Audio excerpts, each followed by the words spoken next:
السلام علیکم ورحمۃ اللہ وبرکاتہ نحمده ونصلی علی رسولہ الکریم اما بعد۔ کبھی اے حقیقت منتظر نظر آ لباس مجاز میں، کبھی اے حقیقت منتظر نظر آ لباس مجاز میں، کہ ہزاروں سجدے تڑپ رہے ہیں میری جبیں نیاز میں۔ علامہ اقبال رحمۃ اللہ علیہ کا یہ شعر ہے۔ اس کا مطلب یہ ہے کہ انسان خطا کا پتلا ہے، دن رات گناہ کرتا رہتا ہے۔ اگر اللہ تعالیٰ کی رحمت اس کے گناہوں کو معاف نہ کرے تو اسے دارین یعنی دنیا اور آخرت دونوں جہان میں پناہ نہیں مل سکتی، یعنی وہ نجات نہیں پا سکتا۔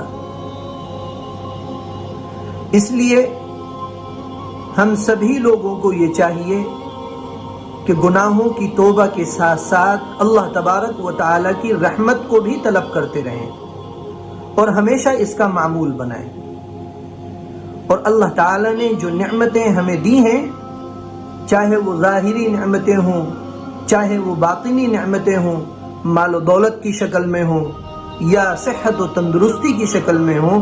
ہر وقت ہمیشہ اللہ تبارک و تعالیٰ کا شکر ادا کرتے رہنا چاہیے۔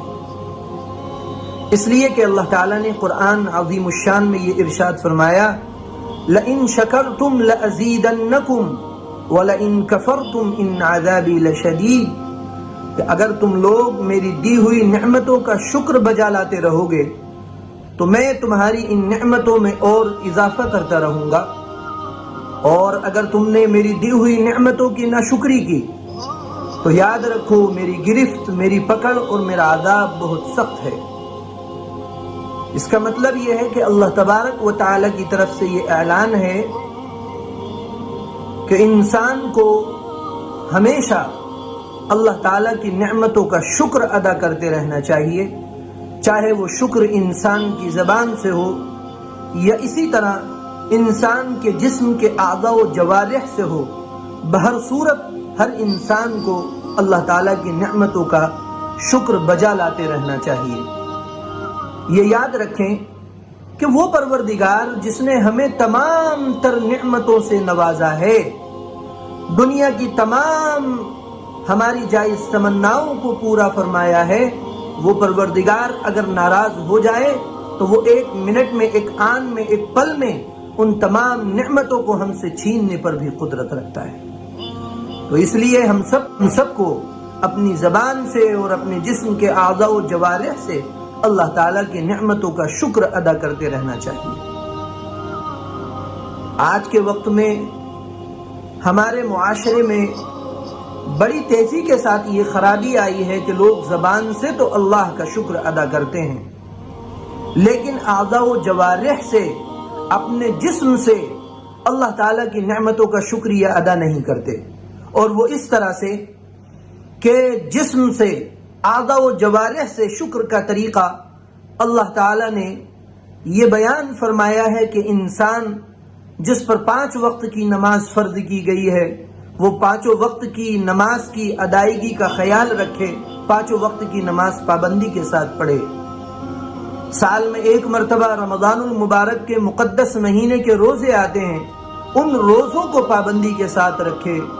اللہ تعالیٰ نے جو مال و دولت ہمیں عطا فرمایا ہے،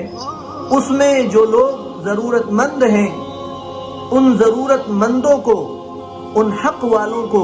ان کا حق اپنی مال اور دولت میں سے پہنچا دیا جائے۔ اسی طرح سے جن کو اللہ تعالیٰ نے مال و دولت کی نعمت سے نوازا ہے تو ان کو چاہیے کہ وہ اللہ تبارک و تعالیٰ کے گھر کا 1 مرتبہ حج ضرور کر کے آئیں۔ لیکن افسوس ہوتا ہے اس بات پر کہ آج ہمارے بھائی من لوگ زبان سے تو اللہ کی نعمتوں کا شکر ادا کرتے ہیں، بڑی بڑی باتیں تو کر لیتے ہیں، لیکن جب اعضاء و جوارح سے اللہ کی نعمتوں کا شکر ادا کرنے کی باری آتی ہے تو وہ اپنے آپ کو سب سے پچھلی صف میں کر لیتے ہیں، یعنی اعضاء و جوارح سے اللہ کی نعمتوں کا شکر نہیں بجا لاتے۔ میرے بھائیوں، ہمیں ضرورت ہے کہ جس طرح سے ہم زبان سے ہر وقت اللہ کی نعمتوں کا شکر بجا لاتے ہیں، اسی طرح سے ہمیں ان تمام فرائض کو انجام دے کر ادا کر کے کہ جو اللہ تعالیٰ نے ہماری اور آپ کی اس دنیاوی زندگی میں ڈیوٹی لگائی ہے ان کو پابندی کے ساتھ انجام دیں، اور اپنے جسم سے بھی، اپنے اعضاء و جوارح سے بھی اللہ تعالیٰ کی نعمتوں کا شکر بجا لیں۔ اگر ہم ایسا کریں گے تو اللہ تعالیٰ ہماری دنیاوی زندگی میں بھی چین و سکون داخل فرما دیں گے، اور دنیا کے بعد میں جو در حقیقت اصل زندگی ہے اس میں بھی اللہ تبارک و تعالیٰ کی طرف سے جو نعمتیں ہمیں ملنے والی ہیں وہ یقیناً بہت ہی خوش کرنے والی ہوں گی۔ اور اگر ہم نے اپنے آپ کو یہاں پر غفلت میں رکھا، یہاں پر ہم نے اپنے آپ کو نہیں سنبھالا، تو یاد رکھیں دنیاوی زندگی تو چاہے خوشحالی میں گزرے یا چاہے تنگ دستی میں گزرے، لیکن مرنے کے بعد والی جو زندگی شروع ہوگی اس میں ہمیں مشکلات، پریشانیوں اور اللہ تبارک و تعالیٰ کی طرف سے عذاب کا سامنا کرنا پڑے گا۔